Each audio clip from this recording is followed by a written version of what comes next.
செய்கிறதுக்கு நமக்கு தேவையான பொருட்கள் ginger garlic paste, cornflour powder, garam masala powder, Kashmiri red chili powder, normal red chili powder, biryani masala or biryani powder, coriander powder and salt. நம்ம எடுத்து வச்சிருக்க சிக்கனில் இப்போது நம்ம அந்த மசாலா எல்லாத்தையும் வந்து ஆட் பண்ணி நல்லா மிக்ஸ் பண்ணணும்.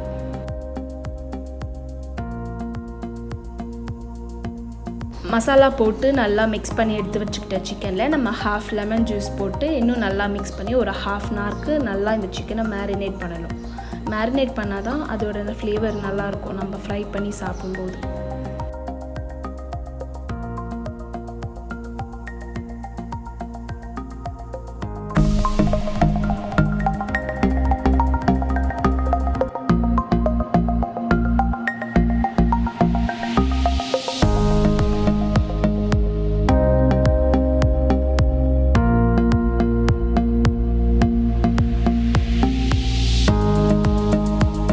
நம்மளோட ஃப்ரைட் சிக்கன் வந்து ரெடி ஆகிடுச்சு. உங்களுக்கு இந்த ரெசிபி ரொம்ப பிடிச்சிருக்கு, இந்த மாதிரி நிறைய ரெசிபி நீங்கள் பார்க்கணும்னு நினச்சிங்கன்னா கமெண்ட் பாக்ஸில் உங்கள் சஜஷன்ஸ் லீவ் பண்ணுங்கள். So until then bye guys.